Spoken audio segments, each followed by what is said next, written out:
Well, good afternoon. Welcome to Peak Off Fridays. Topic for today. Topic for today had a late term abortion. I'm sorry to throw that quip in there, but this is, if you can't laugh, it's just going to rip me up. Roe versus Wade overturned. We knew this was coming. See if you can guess who said this. Quote, "The court made a great contribution to justice and to the protection of individual rights when it legalized abortion. I am not in agreement with all of the reasoning given in that decision, but I am enthusiastic in agreement with the result, i.e. with the recognition of a woman's right to her own body," unquote. Ayn Rand, Censorship, Local and Express, speech at the Ford Hall Forum, 1973. She recognized at the time how important this decision was, but she did make that point. I am not in agreement with all of the reasoning given in that decision. Now, I don't think she obviously had no problem with the respect for women's rights. She obviously had no problem with the respect for women's sexual freedom. No, the problem was there was a weakness in Roe versus Wade, which, well, I don't know because I'm not a legal expert, but fortunately our host is James Valliant. How are you doing on this challenging afternoon? I woke up feeling well, and then I turned on the news, and not feeling so well anymore. It's a bleak day for human liberty in America, and I have to say that as a lawyer, I agree with Ayn Rand entirely. I'd give the analogy like this: what if we had slavery, and what if back when America still had slavery, the Supreme Court had overturned slavery as being unconstitutional, but given a ridiculous basis for it? Would you then say, oh, no, slaves have to be slaves. That's it. We have to go by the Constitution. We have to hew to the strict letter of the law there. No, you'd say, great. The conclusion is fantastic. We got the correct moral, the only moral result, the end of slavery. Even if the reasoning of the Supreme Court to get there was dubious, I'd still advocate the bottom line of that Supreme Court decision. And that's what Ayn Rand is saying here. The Supreme Court in 1972 in Roe versus Wade used a new doctrine that had been that was incorporating the Bill of Rights against the states, and then finding penumbras, and that's usually the word that they used, penumbras from other rights to find other rights in the Due Process Clause. The Due Process Clause was never intended to carry the substance that the Supreme Court, on all of our rights, mind you. I would say that the freedom of speech decisions are wrongly decided. I'm still in favor of freedom of speech, and I wouldn't say overturn the censorship decisions in that sense. We should correct our understanding. See, right out of when the Constitution was ratified, the Bill of Rights took certain liberties outside of the realm of democratic power altogether. Congress shall make no law respecting the freedom of religion, freedom of press, freedom of speech, etc. It is simply outside the majority's capacity to make laws which limit the fundamental liberties and rights of the people.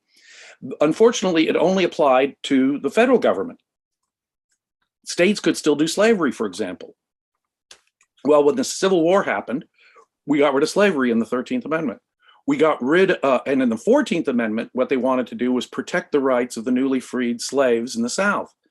They didn't want state governments to treat them unequally, nor to deprive them of an open-ended set of liberties. And if you read the debates of the authors of the 14th Amendment, they meant the Privileges and Immunities Clause, not the Due Process Clause, but the Privileges and Immunities Clause to incorporate a broad scope of individual liberty, the right to buy and sell, to start a business, to be employed and to employ, to engage in contracts, to get married, to have children, to travel. And they said a whole bunch of other things we're not thinking of right now.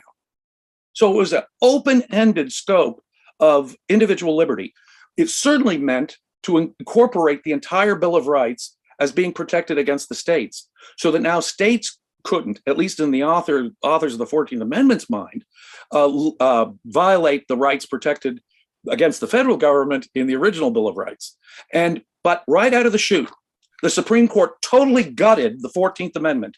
It gave a separate but equal saying Jim Crow was okay in direct opposition to the intent of the 14th Amendment. They gutted the Privileges and Immunities Clause, saying it means nothing. Boom, out the window, altogether. So then slowly through the 20th century, through the course of the last century, the Supreme Court, piece by piece, incorporated freedom of speech, freedom of religion, right to a jury trial, all the other protections in the Bill of Rights against the states, but using the Due Process Clause, this clunky Due Process Clause. It seems to me that if we incorporate the Bill of Rights, all of them, then we're incorporating the Ninth Amendment, which said that the list of rights is not to be construed to deny other liberties retained by the people. It uses big, broad language. They, on purpose, knew that there were going to be instances, technological changes, social changes that they could not anticipate.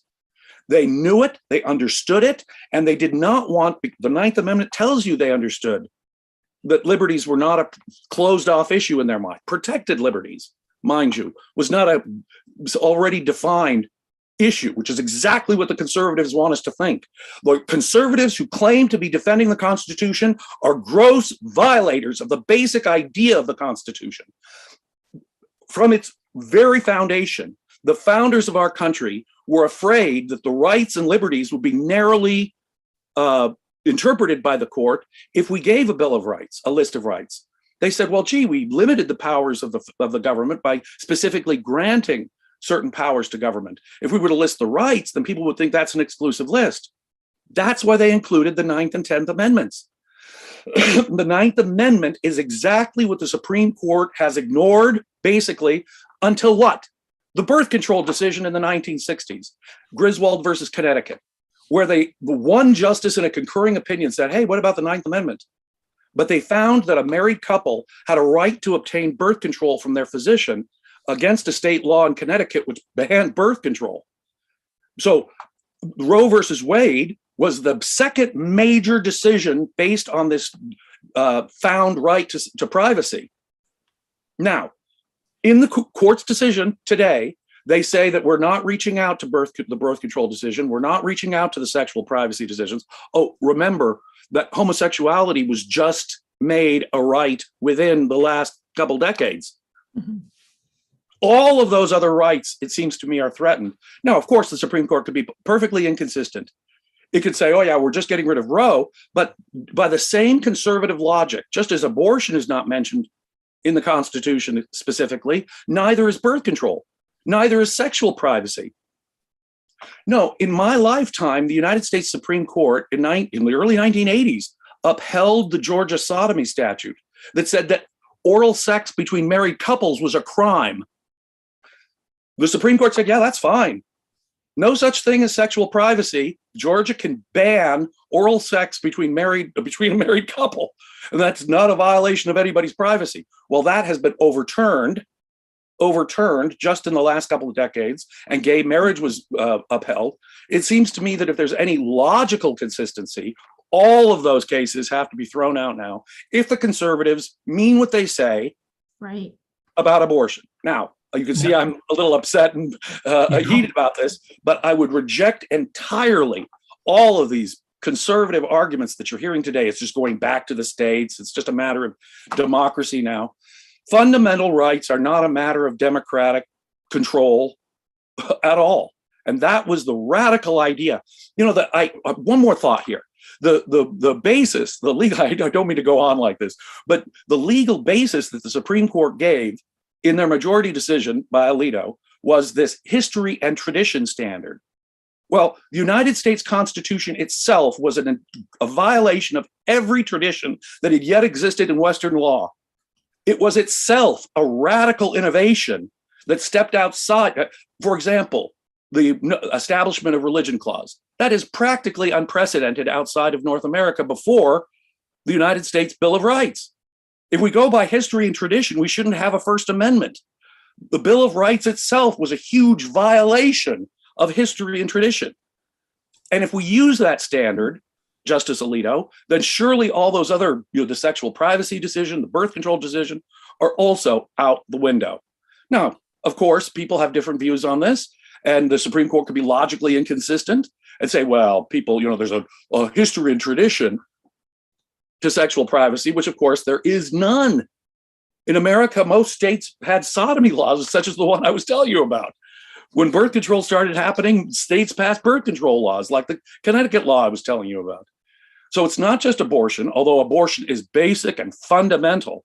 The very idea, well, you know my position on that as well. It doesn't matter the status of the fetus. A person has a right to evict any other human being from their body at any time they want. And if that's not a fundamental matter of basic liberty, I don't know what is. And the status of the being inside me really doesn't matter. If you were shrunk and somehow put inside my body and you took up residence, started breathing from my lungs and eating from my stomach, I would have every right to remove you from my body. Go to the other end of it. The idea that a microscopic entity has rights against the life of a woman, her whole life. Don't get me wrong, they only overturned this 15, but by overturning Roe, they allow now point of conception regulation, even in cases of rape and incest. There is no federal right protecting a woman in abortion at all now. It's gone. It's totally up to democracy in the states. Mm-hmm. Well, you've got me going now, but real quick, because Bonnie in the chat is in with a super chat. This would be a great day for you to support the Ayn Rand Center UK for continuing to provide not just outstanding program, but opportunities to speak like this. Bonnie is in the super chat for $5 and says, this is an opportunity to make a clear case for the source of our right to absolute freedom of action once we clearly understand what that source is. And I wanted to read Bonnie's comment. I always appreciate Bonnie's comments. She's such a clear thinker, but in this case, it's exactly, my first thought is, for how many years, now I've been an objectivist since the late 80s, for how many years, call it the 50 years that Roe v. Wade has been in effect, have we been told as objectivists by certain conservative types, well, you should be putting all of your energy into fighting the left. The right isn't a problem. Don't worry. They're never going to overturn abortion. You're never going to lose these rights that were won more or less by the left. So fight the left. Don't worry about the right. They're not. And as long as we had pragmatic kind of milquetoast conservatives, the George Bushes and George Bush's kid, there was a certain safety just in how pragmatic they were. But who would have thought the ultimate pragmatist? Well, it wasn't even the principled conservatives who were going to be the problem. And I think we could see this. It was the populist conservatives. And that's why somebody like Donald Trump, with his 4 marriages and God knows how many abortions through the years, and what other sins that the conservative Christians should have been against him for, I lay all of this at the feet of Donald Trump. I don't think of the appointment hearings that we had for Gorsuch and Kavanaugh and Barrett, the building of this Supreme Court by Donald Trump.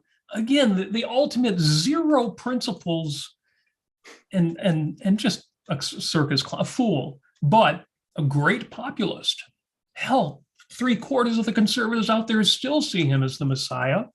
They would rather see him run for president than somebody not quite as insane like DeSantis. I lay this entirely at his feet. We had 50 years to, as Bonnie points out, what we need was a better case, a clearer case. We've had 50 years for that. And essentially, because of Donald Trump and because of that development from the right, we've lost that race. That's exactly right. It's what an irony. Ronald Reagan, the man I think he does deserve the ultimate blame here, and that Ayn Rand was absolutely prescient in her opposition to Ronald Reagan. Mm-hmm. In so many other ways, actually in the late 1960s, Ayn Rand had a favorable comment about Ronald Reagan when he was governor of California. He was a consistent advocate of Goldwaterism back in those days. He signed a liberal abortion law when he was governor of California. And thank goodness abortion is protected in California's state constitution but since then. But in the 1970s, Ronald Reagan made an alliance with the religious right, with Christian conservatives from the South, in order to assure the Republicans would take the South back from the Democrats who who sort of changed their mind on civil rights. The Republicans took the South not by appealing to racism, but by appealing to religion. And Ronald Reagan said, I oppose abortion, I'm in favor of the moral majority. But the irony is, he appoints Sandra Day O'Connor, who upholds Roe versus Wade. Many, as you point out, Republican appointments since Ronald Reagan upheld Roe. We have Kennedy. Well, look at Chief Justice Roberts. He was trying to find a compromise here, and he would have, eked out a compromise, even though he joined, in effect, in upholding the Mississippi law today. There were Republican justices appointed by Reagan and the Bushes who would, I think, have upheld it. The difference really was made by these three appointments by Donald Trump, who was, of course, by comparison, a pragmatist. A total pragmatist, a newcomer to the whole idea of abortion.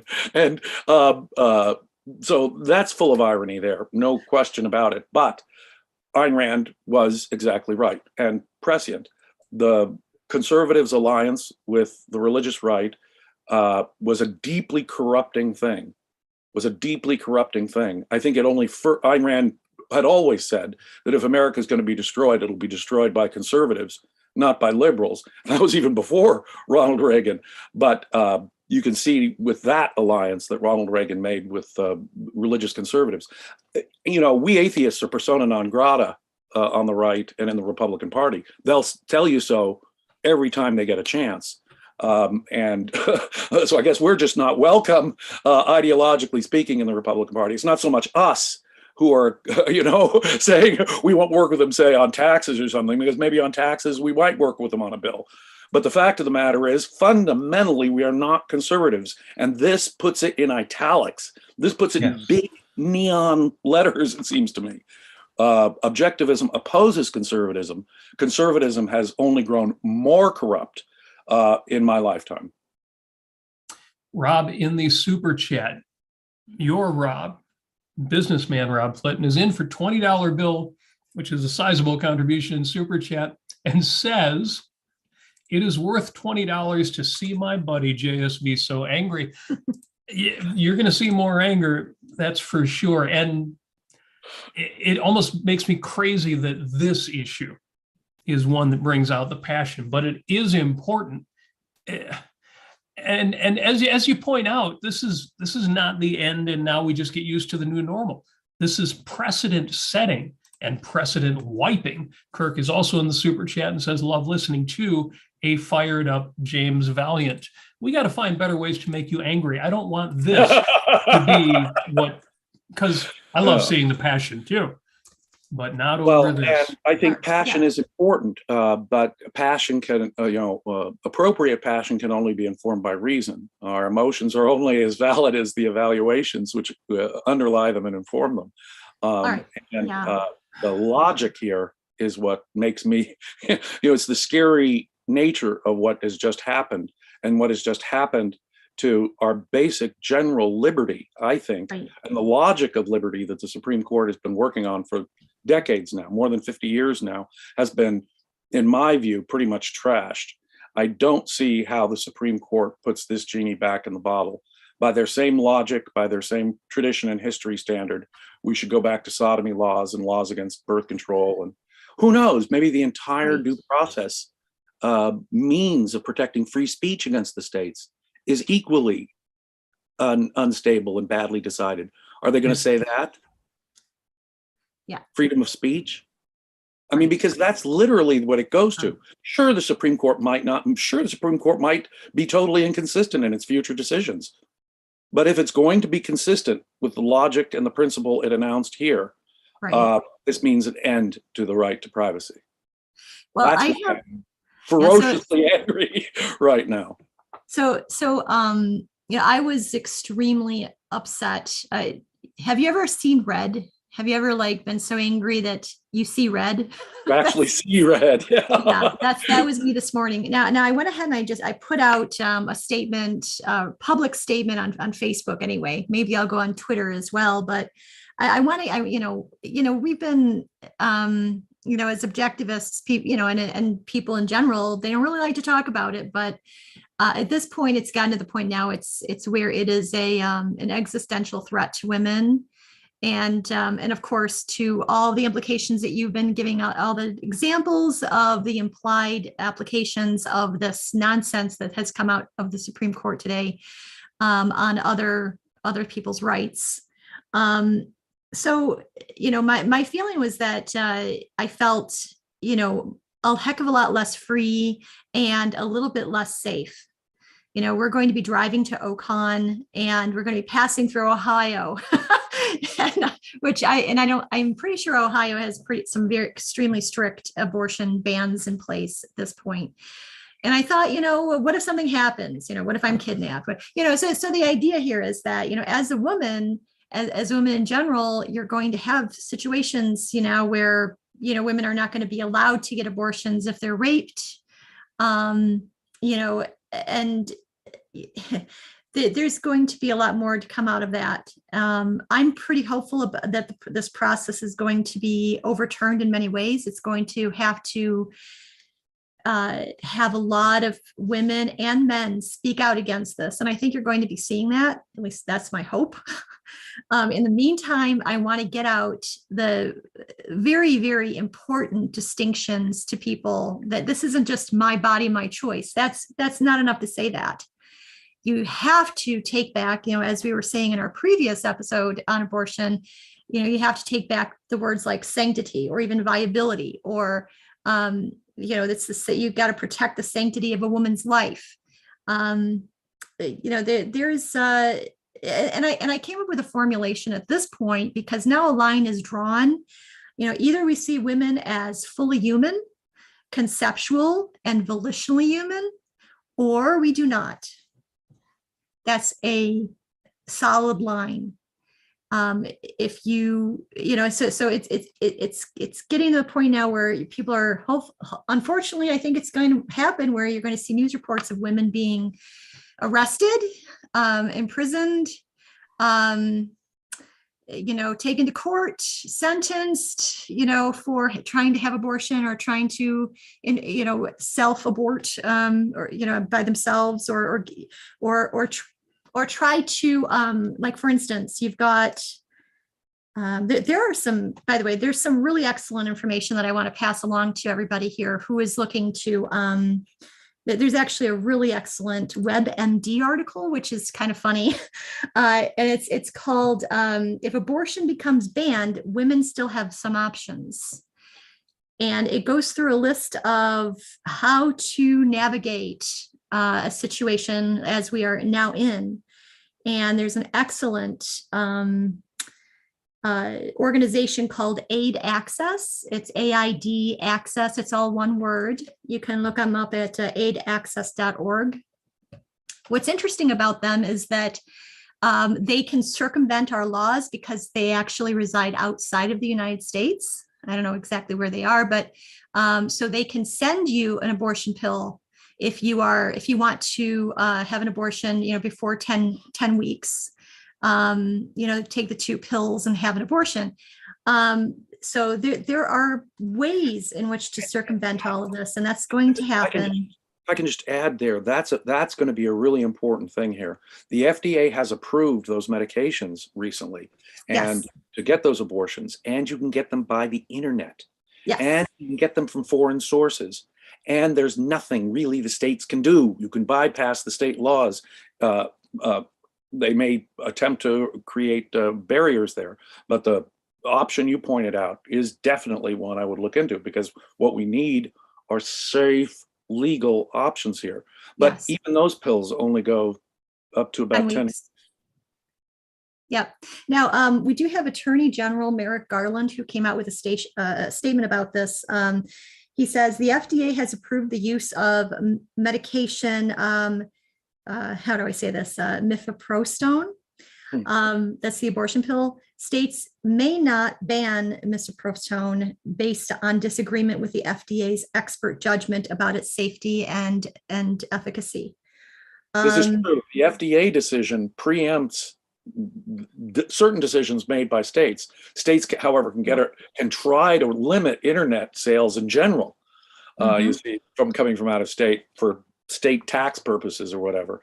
And that's where they might try to stop us. Right. And there is one other thing is, I don't know how realistic this is or how it would actually work. And maybe you know this a little bit more, James, than I do, but there has been rumblings about basically how states can track a woman's medical information and try to figure out whether or not she has had an abortion. I don't know if it's ever going to come down to that. I know that's something that may be too draconian to actually happen in real life, but anyway, that's there have been some concerns. You're just giving my fright a fright. You're just giving my scare a scare. Sorry. Yeah, the idea that, well, obviously there can't be an ex post facto law, so it's only now that abortions can be made illegal, but they can be made criminal. They could put women and doctors behind bars for doing this. Mm-hmm. And if they have some way of getting your medical record, say 10 years hence, and they found out that you did do an abortion after it was illegal, how are they going to go back? How far will they be able to go? Obviously, there'll be some kind of statute of limitations, but that'll again be up to the states. It'll again be up to the states. If they can access our medical records, for example, and there are ways they can overcome the privacy laws when investigating crimes, domestic violence, rape, child abuse. They can penetrate medical record privacy to investigate crimes. Well, what if the state of Mississippi makes it a crime to have an abortion? Now, doesn't that, well, after all, we're saving this fetus's life. Yeah. So can't we penetrate the medical records there, just as we do in child abuse cases? So thanks, Amy. You've just given my terror a terror. I mean, the thing is that if the media were all Fox News, I would be worried. I think that the media is going to be finding stories and really putting them out there and talking to women. People are going to become much more vocal. And I'm really hoping that leftists and liberals, because this is what I plan on doing, is I'm hoping at some point, I don't know if it's before OCON or after, or maybe during, of going to a protest and holding up a sign with some more rational ideas, to make people think, the sanctity of a woman's life and all of that. And also, yeah, and I'm going to be promoting Ben Baer's book, which is why the right to abortion is sacrosanct. Excellent. And so I've been posting that all on Facebook and everything. Do it, Amy. Absolutely, yes. So that is, I think, a very distinct opportunity for objectivists to find Ben Baer's book on Amazon, buy some copies. They're only like $6 each or whatever, and the Kindle is free, I think, or for 99 cents or something. And it's a great book. It is. It makes the point that we fundamentally make all the time here. It's the real woman's life we're talking about here. Yes. We're not talking about some fetus that may not even be viable or some microscopic entity. We're not, which protecting such a thing, in my view, is purely religious, religious idea, right? But the right of a woman to the very end of her pregnancy to control her own body, even if it were a human being with complete rights. The real interest here is the right of the woman, her whole life. Her whole life is on the hook here. She's making decisions that will alter her whole life. Her whole life. So in effect, I regard it as why I get so emotional is I regard it as akin to slavery. What you're doing, or the draft laws, what you're doing is you're claiming ownership of this person's life. Yes. Now fortunately, it's good to see on a day like this, we've got a lot of support in the super chat today. Johnny Ruiz is in for $20 and says, I don't really know what to say, so here's $20. I know that feeling. I absolutely empathize with that, and we appreciate the contribution. Jonathan Honig as well is in for $4.99 and says, get it up. But we have a couple of questions. Stephanie Bond is in with a contribution and says, or asks, how do we get the abortion issue revisited? Is it Congress? Is it a case that's taken to the Supreme Court? Thanks, guys, for the opportunity to vent today. Now, you've talked about this, James, in that you don't see a quick turnaround at the federal level.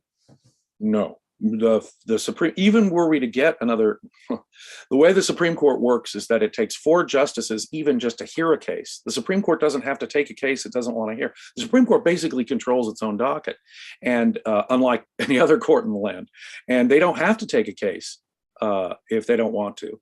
And no one can question their judgment in taking or not taking, but it takes 4 justices. We don't even have 4 justices here that would take the case. We now have only 3 leftists and 6 conservative appointments. But let's imagine even Roberts would say, let's take the case, because he was slippery on this issue today. And they'll take the case. We have 5 conservatives who say Roe's out.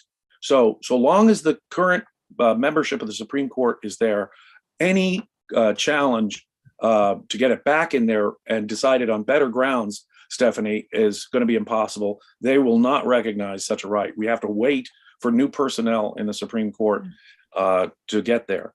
Now, in the meantime, obviously, we have to fight the issue on a state-to-state level. A friend of mine today, Tom Lottie on Facebook, asked the question, well, about a new amendment. Well, to amend the United States Constitution requires 2/3 of Congress to propose and 3/4 of the state legislatures to approve. That ain't going to happen anytime soon either. And so I don't see us, at least in the near term, amending the Constitution. I don't see us in the near term getting anything better from the Supreme Court. Sorry. So we'll have to fight this on the state-to-state, in the legislatures, in the public, propositions that some states have. That's where we're going to have to fight it. So Joe Biden can't just sign an executive order. No. Alas, no. Give Obama a call and say, can I borrow your pen and your phone? Right. Yeah. And that's the other thing is that, of course, to get anything through Congress, you have to have 60 votes. And that means a federal abortion law, which itself I'm not sure would withstand this current Supreme Court scrutiny, right? Even a federal abortion law is unlikely to be passed anytime soon. Yeah. No. But I think, I should say this, I'm more optimistic about this than in some ways and less optimistic in others. But I think that this is it's kind of necessary right now. Really? Because I think that people in the United States and in general, the leftists have abandoned individual rights. They don't really know how to defend it. And this is it was inevitable. This was going to happen. The left gave us Roe versus Wade and praised it, and Griswold and the whole doctrine there. They once upon a time believed in our constitutional system of limited government, and to some extent, at least, and decreasingly so. Increasingly, it was just lip service, of course. They ignored economic rights, property rights, which are in the Constitution. So, but when it came to civil liberties, when it came to free speech and sexual privacy and things, the left was all, about limiting and of course, they wanted the power of democracy to be limited. But look at what they want to do now. They want to end the filibuster. They want to pack the Supreme Court. They want to add new members just so they can get one issue decided. Now, on all of that, I have to violently oppose the left. They are challenging an independent judiciary, which is more important than any one issue. If we don't have an independent judiciary, we can just chuck all the rights, freedom of speech, freedom of press, freedom of religion, and not to mention the potentiality of sexual and reproductive freedom. So, right. It is the judicial system, it's the integrity of the judicial system itself that has to be protected, and the left has completely abandoned that. Yeah. Yes. Now, in the chat, another super chat, 219 Swedish krona from YouTube user Free Trade. Free Trade asked, and he flips it around completely in a way that at first I read it and it sounded naive, and then I thought, no, this is brilliant, and it has no answer. But you tell me what you think. Where did SCOTUS find the legal support for restricting women's freedom? As far as I can tell, fetuses, embryos, and blastocysts do not have rights, according to any legal document, Constitution, Preamble, Bill of Rights. It's brilliant. And I don't think it really came up. Where do they find the right to restrict? Right. The idea of the Bill of Rights is that unless the government has been specifically granted the power to do something, you're free to do what you want to do. Whether I agree with it, whether your neighbors agree with it, freedom is your basic, let's put it this way, the fail-safe position of our Constitution, or at least theoretically is, individual liberty, right? And so I like the way you frame it. We talk in our Constitution about, we talked in the Declaration of Independence about all men having the equal right to pursue life, liberty, and the pursuit of happiness as a natural right. That's the only function of government.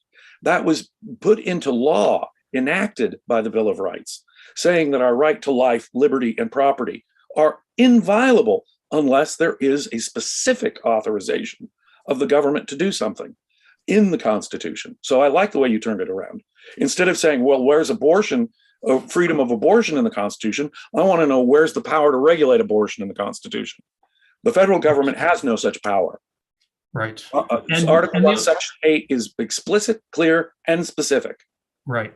And the only miss is it's not that SCOTUS is regulating, it's SCOTUS is removing the protections against the states regulating, which is one of the reasons why I've always been skeptical of federalism, at least in the sense that people worship it like a holy sacrament that's going to protect us from an onerous government.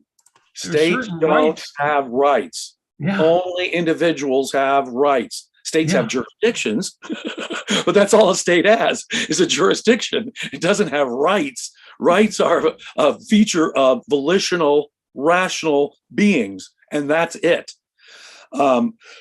States don't possess rights. Now, do I generally like the idea of federalism and dividing powers between the state and federal government? Yes, I do. Do I like local control of things like law enforcement? Yes, I do. So federalism, I think, is a separate issue. Division of powers, separation of powers are separate issues than this concept states' rights, because behind that velvet sheath is a steely claw that says democracy is what should run things. And that's really what they're advocating. Democracy, as if democracy were some magical pixie dust that makes something morally illegitimate legitimate. It does not. The mere fact that you get a majority or even a supermajority does not mean, in the South before the Civil War, you'd probably gotten a majority to say slavery was okay. Did that majority make it okay for the states to do that? If a state wanted to censor a political speech, would that be okay because the democracy says, well, we don't want that kind of speech? No. The moral legitimacy of America does not fundamentally lie in democracy or representative government or being a republic. It's true, that's an expression of the consent of the governed, which is necessary for its legitimacy. But the fundamental moral legitimacy of the United States government is its respect for individual rights, for its respect for the basic liberties, which are socially necessary for the human being by his nature. It's that simple. Yeah, I've always thought of federalism as akin to democracy, in the sense that it's an important element to running a system, but that it's essentially administrative. It's how you get it done, but you can't have unlimited majority rule in that kind of democracy, just like you can't have these so-called states' rights in a federalist system. You divide the government up for good reasons, but you can't take a basic principle and violate it just because you divided your government up in that way.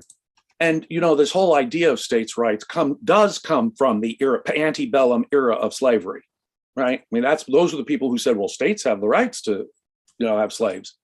Okay, so states' rights is a corrupt notion in my mind, but it does apply properly to certain divisions of function in government. For example, national defense is a federal thing, local law enforcement is a local thing. I like that division. It's simply that division. The liberties are liberties. The conservatives will tell you, well, there's not only a Ninth Amendment, which says that the rights should be read broadly and that we haven't exhausted the list of freedoms and rights, but the 10th Amendment, which says that any powers not given to the federal government are reserved to the states or to the people. Notice they include the people because it doesn't necessarily follow that if the federal government can't do it, the states can. There is no generalized police power in the 10th Amendment granted to states, although that has been, again, another thing that the Supreme Court has simply assumed in direct contradiction to the original founding ideas of our country. And so the idea that conservatives have is that states have these rights as against the federal government, not because of the 10th Amendment. That is a misreading of the 10th Amendment altogether. It was simply saying that national defense goes to the federal government, local law enforcement goes to local government. That's it. And everything else goes to the people. Just so. So I want to mention, because this is an angle we talked about before, and especially on our, so Robert and I did a Life on Earth back, when was it? I don't know, a couple months ago, called Ends, Means, Sex, and Roe versus Wade. And we touched on the idea, because this goes back to free trade's question of where did SCOTUS find the legal support for restricting women's freedoms? Well, where do they find the moral support for restricting women's freedoms? And so we talk about that, and that, and, you know, life is an end in itself idea, that a woman's life is an end in itself, that sex is an end in itself. It's you know, it's what else could it be? Yeah, it's a pleasure that everyone should experience, hopefully, and it should not be looked down upon as being dirty or wrong or sinful or whatever. It's one of the things I admire about Ben's book. Or a thing that turns us into creatures with a duty to become breed stock farm animals for the state. Yes. The fact is that my life is an end in itself. My enjoyment and happiness of that life is an end in itself. When I have sex, it's an end in itself as a celebration of that life. And it does not turn, that fact does not turn me into a reproduction machine with a duty to the community to have children, which is in effect what conservatives are saying. That takes me back to Ayn Rand's 1981 speech when she was quoting conservatives who were criticizing childless couples. They didn't approve of childless couples, as if you could live your life for its own sake and not for the purpose of carrying on civilization. How dare you? Your duty to the species, your biological duty. You're right, stockyard animals. Yeah, no, it's total you see the slavery behind it. It's total slavery. It's the same essential idea as slavery, isn't it? And the justifications for it are inevitably mystical. As I say, a microscopic zygote claiming it at the moment of conception has rights is obviously a purely religious idea. It has no connection to the actual basis of rights in reality. It's not connected to the facts which give rise to human rights and why humans have rights and say animals don't, right? So it is a purely religious idea. The idea that somehow some pre-viable fetus that nature wouldn't let live outside a womb has a right to life is utterly religious and bizarre. Utterly religious and bizarre. Yes. The only justifications they can really give morally for their position are intrinsicist, religious, mystical in nature. You could and you will hear Kantian ethical arguments here too. It's your duty. The same Kant who said even if you're miserable, you can't commit suicide, or you sure can't masturbate. The same Kant who said that your life is simply a matter of doing your grim duty teaches us, of course, that our lives aren't ends in themselves. And that you'll hear the Christians use Kantian arguments, you'll hear them use Christian arguments, but that's what it is. It's basically a religious justification. A mystical, intrinsic justification is the only thing we're ever given for this fetal rights doctrine. Yeah. And I'll tell you, well, real quick, I just want to mention that there's a really lovely, our friend Tom Lottie, he runs the Ayn Rand, like an unofficial Facebook group. And I posted my statement on there this morning, and it was, I always, expect it. But, I was called all sorts of interesting things, the slut word, and, you should get fixed and not have sex. And if you don't want children. What a lack of benevolence, what life haters, these so-called pro-lifers are. See, their life hatred you scratch them just a little bit and their life hatred gets revealed. Yes. yeah, their malevolent, altruistic life hatred is revealed, and Yeah. So Yeah. that's a problem. That's a problem, and I think that people really definitely need to start being more honest with themselves, because they're not being. I mentioned last time, as soon as any pro-life advocate makes an abstinence-based argument, you know the discussion's going to be disgusting. The Yeah. idea that because one knows sexual activity can lead to pregnancy, that one should be compelled to carry a pregnancy to term is worse than a non sequitur. It denies that sex and romance and life is an end in itself. Right. And this is small wonder why such people can imagine a world full of irresponsible hippies copulating indiscriminately, casually using abortion as birth control, and demanding it at public expense to boot. As for the virtuous, the romantic, the passionate, the valuers, those who love their partners, their careers, their futures, their lives, such people are to those who'd advocate sacrifice for the sake of a week-old zygote incomprehensible. And Amy, in that Ayn Rand thread, posted her very reasonable thoughts on the subject. And of course, she got an answer in the Ayn Rand thread from exactly that kind of person. Many answers. I don't know if you can bring that up again, but oh, it was just oh, here we go.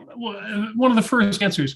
Yeah. Oh, bull crap. Get fixed if you don't want a kid. Get on the pill. Better yet, keep those knees together. And he goes on. Keep those knees together.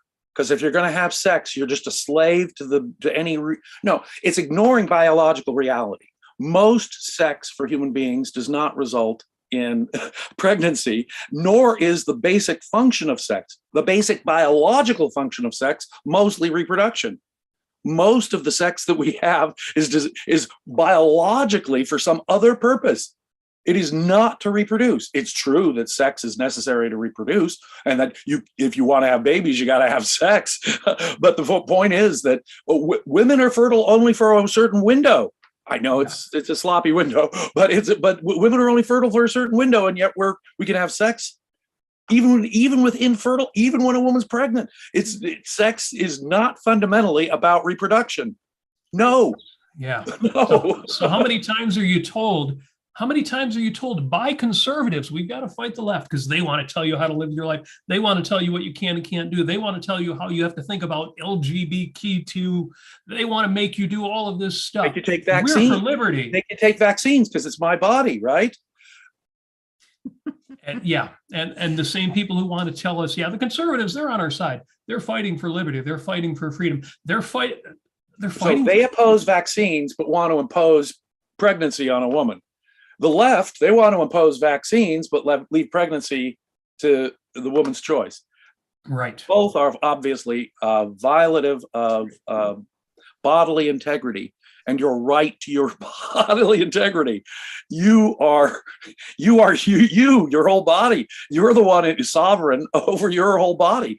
And anything else is wrong, morally wrong, and in my view, unconstitutional.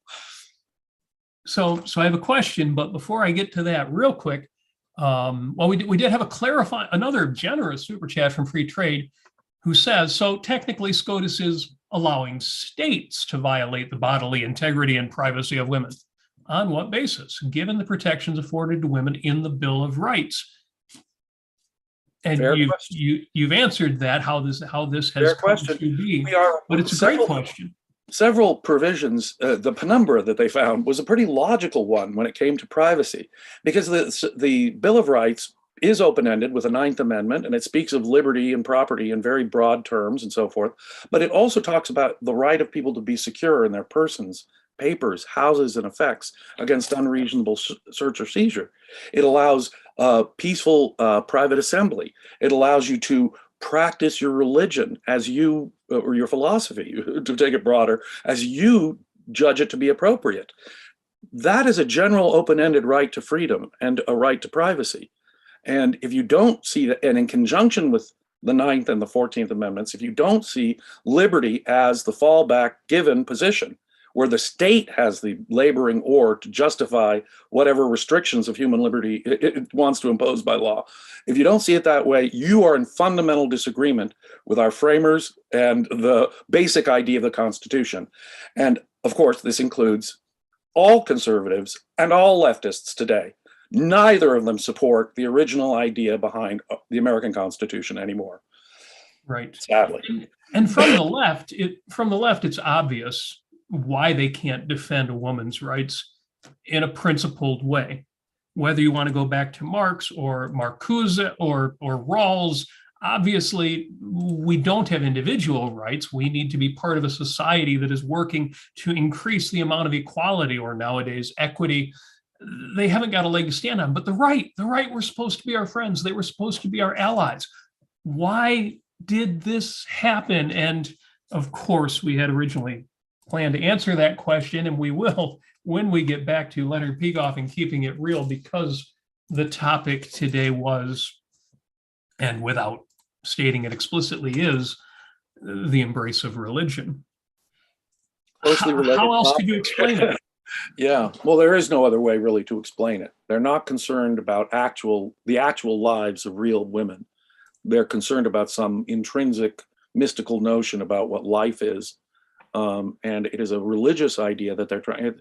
There's, a good way of arguing also for privacy in this matter is that it is a form of establishing religion. It is only sectarian religions which have moral prescriptions against abortion, and there is no general, rational, moral reason for it.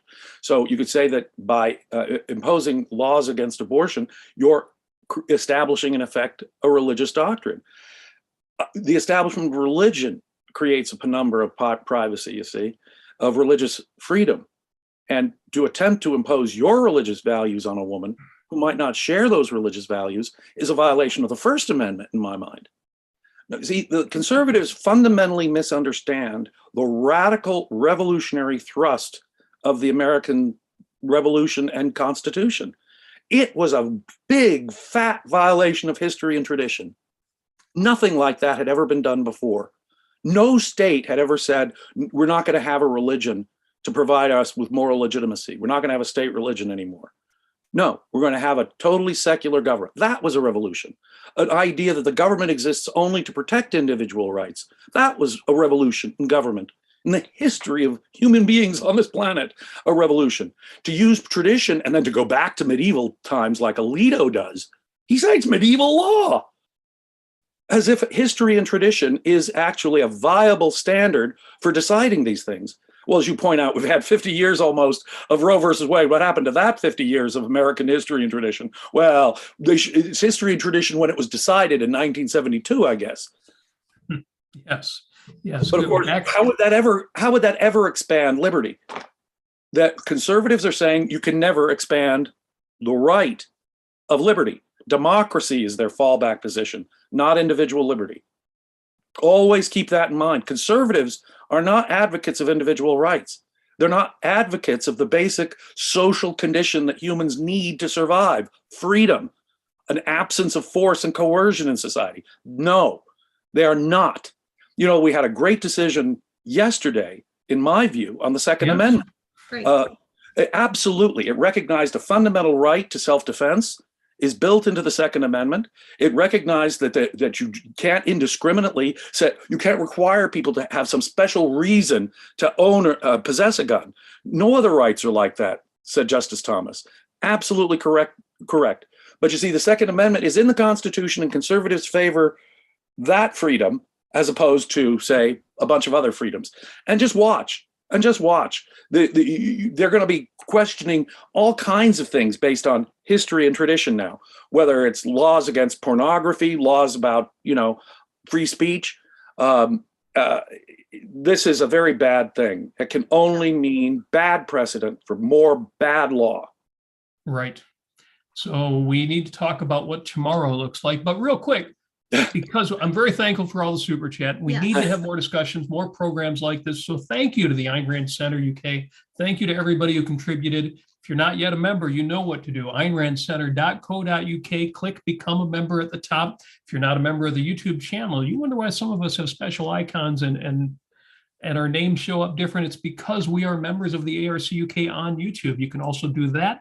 Become a member of the channel. Go to the page, click Ayn Rand Center UK, and sign up as well. Thank you for supporting the ARC UK. We hope you're all members. We are. Do it. All the cool kids are. But seriously, what now? I think we have to accept what you said, which is, yes, we're going to keep up the principled fight. We want to see if the change at the federal level, that's not going to happen anytime soon.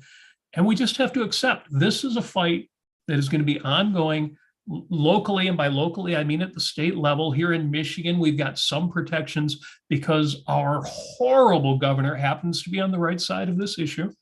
And all of us are going to have to do that. We're going to have to fight locally. And as Amy said, be out there with the protest signs, writing those letters, making our voices heard. Sending out Ben Baer's book to people. And, and really, we have such a great opportunity as objectivists to actually get the moral argument out there. Nobody else is doing this. No one else is questioning altruism. That's it. My question in the past episode that we did on abortion was, why is it that all pregnant women who are thinking about aborting or women who are thinking about aborting are monsters or potential murderers? And then all of a sudden, once they actually have a child and they become a mother, they're freaking saints all of a sudden. And, what makes them saints at that point, what makes them moral at that point is in a lot of people. Yes, they accepted their duty. They accept their duty, and and they're paying penance for the sex that they enjoyed. Penance. You have to pay, and you have to be on the hook for the worry too. You can't have an act of sex that doesn't have a cloud. Ayn Rand describes this so beautifully, right? You can't have an act of sex without this cloud of worry over your head that it might result in a pregnancy. That's what they really, the religious type really want, because life on earth isn't what this is all about. The morality is all about to them. It's a mystical thing, right? It's not about life on earth. Yes. Necessarily, that makes them hostile to life on earth. Yes. As we come up to the top of the hour, a related question, exactly what you're talking about. Bonnie asks, how does the court not know it's pro-religion? I would say they know that they're pro-religion. I am crushed to answer this way, Bonnie. They do. And the euphemism is history and tradition. They know it's religious in basis. And so what they're asking, and going back over the last 1,000 years of Western civilization history, what they're asking us to do is be bound by the religious ideas that had bound Western civilization for the past millennia. Right. That's exactly what they're arguing. And their justification is we don't have a state religion. We don't have a single religion, as if in principle that's any real difference. No, and understand, again, they ignore our framers. James Madison said, atheists are protected. No religion is protected, said the father of the Constitution, the main author of the Federalist Papers. Once again, conservatives, once more, are using traditional religious ideas to limit the radical ideas of the framers of our Constitution. These were Enlightenment thinkers. These were not particularly Christian men. They did accept, of course, Christian morality largely to some extent, but they were deists of the Enlightenment. They did not believe in fundamentalist religion the way our conservatives today do.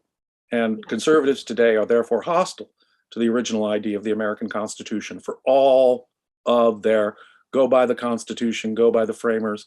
Now consider it. The conservatives are the ones who say, be loyal to the Constitution. The liberals say, well, we've got to have a living, breathing, it can change every other Tuesday, and we don't have to go by the words. So the defenders of the Constitution are the ones who radically misunderstand it to that degree. So yeah, we're going to have to live. What does the future mean? We're going to have to live for a while in this horrible mixed state where we're going to have to defend our rights piecemeal, the right to abortion piecemeal, state by state, legislature by legislature. Well, I think that makes it clear. A lot of us were hoping, well, maybe this will turn around. We got it passed once, we could get it again. But no, you're right. It's going to be a long time, and we have got to continue to fight at the state level, at the local level as we go along. We're all going to have to do the best we can to make sure this does not hurt the people we care about. Right. And be no less indignant as we do that, as we continue to fight. Now, again, because religion is such a big part of this, I am looking forward to having the conversation we were going to have today, Yes. especially because our host is the creator of Creating Christ, the book you see behind James Valliant there.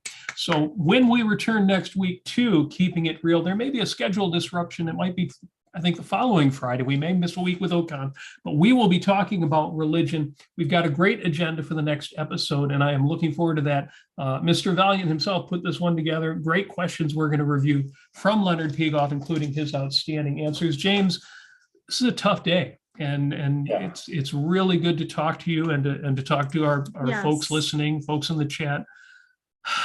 We need to process this together. Yes. One of the yeah. great things about having an international community of objectivists, and thank everyone. I want to thank everyone for the super chats and the questions and everything that you do to support ARCUK. But just having a group that we can download and share with as a therapeutic function, not to mention an educational function. So, yeah, thank you guys. You guys are lifesavers to me on a grim day like today. Mm-hmm. Excellent. Good discussion, important discussion. Very Thank you. important. And we look forward to seeing everybody. Thank you so much. We look forward to seeing you all next week. Bye now. Okay.